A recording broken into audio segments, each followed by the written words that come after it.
What is up, guys? Today I'm gonna make a video showing how to fix a drive shaft oil leak on your Sea-Doo. These leaks, they happen when your jet ski's PTO oil seal fails, so when you have your engine running it will leak right under that seal. So to repair this, we have to start by removing the jet pump out of the jet ski because we have to remove the drive shaft. I'm not gonna show it on video how to remove the jet pump because I already have a video on my 720 Sea-Doo on how to remove the jet pump. Even though it's an older one, it's still the same process. We start here by removing these bolts on the side to remove the reverse and the directioner. After that, you have 4 nuts in the back that you have to remove to actually get the jet pump out. So let's get started. For us to remove this oil seal that is leaking, we have to remove the drive shaft. And as I said, for us to remove the drive shaft, we have to pull the jet pump. And to pull the jet pump, we have to remove the carbon ring. Some jet skis, as you can see here, they have this nut to hold the carbon ring in place. Very few jet skis actually have this nut to remove the carbon ring. And the ones that do have this nut, in my opinion, is actually harder to remove the carbon seal. I have a video on my channel showing how to remove the threaded drive shaft. If your jet ski does not have the threaded drive shaft, but it has the C-clip instead, you're going to need a tool just like this one. This one here is homemade by me, as you can see.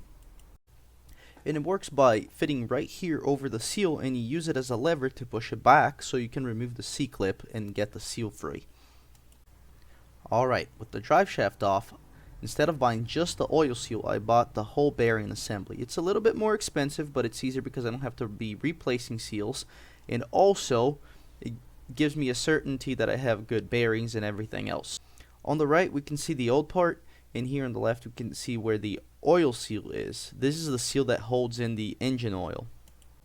The old seal, it wears off with time, and it started leaking oil. It's a normal thing. So, here's where the part that we need to replace goes. As you can see, there's a rubber ring in there, but that does not need to be replaced.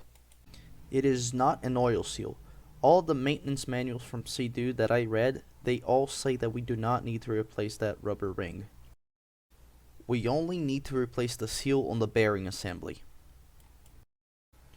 So, before we install everything, it's very important to remember to clean thoroughly this conical surface of the drive shaft, the surface on the nut that gets in contact with the carbon seal, and also the surface of the nut that gets in contact with the oil seal. After it's been cleaned, this conical surface here on the drive shaft has to have oil applied to it. Now with everything ready, I applied a little bit of oil to the oil seal so it's gonna slide a little better when we try to fit things in place. Just a reminder that the nut is what fits into the oil seal and not the shaft. The shaft will get locked in place by the nut here. I already applied oil on the shaft where I said it should be applied. You will push the nut in until it locks in place, like I just did. Now you have to place the bearing assembly in its place. It's a little bit hard and a little bit annoying to do it.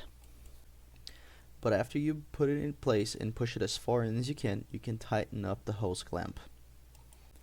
Just a reminder that it's good practice for you to always keep the screw on the hose clamp pointed to the left side of the jet ski, so it's going to be easier for you to tighten it up. Now with the hose clamp tightened up, you're going to come here to the back of the jet ski and push the drive shaft in until it touches the engine. With the drive shaft in place, you can come in here and check by trying to spin the drive shaft by hand, and if it doesn't, it means it's already attached to the engine. And then you can tighten the nut by hand.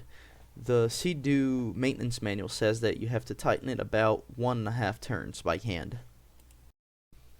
After you tighten about 1.5 turns, you can go to the back of your jet ski and check if it actually threaded into the nut.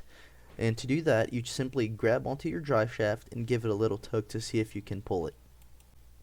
Now for the next stage, you're going to need a second person. Someone has to hold the nut in place with a 36mm wrench that we use to take the shaft off. And someone is going to use a torque wrench in the back to tighten up the shaft to 125 Newton meters. While I did tighten up to 125 Newton meters like the specification says, I don't think it's that relevant because as the drive shaft spins, it will tighten up your nut. But of course, it is always good to follow the instructions manual so that way you have peace of mind in a carefree day. If you have any doubts, please leave it on the comments, and if this video helped you, don't forget to leave a like and subscribe.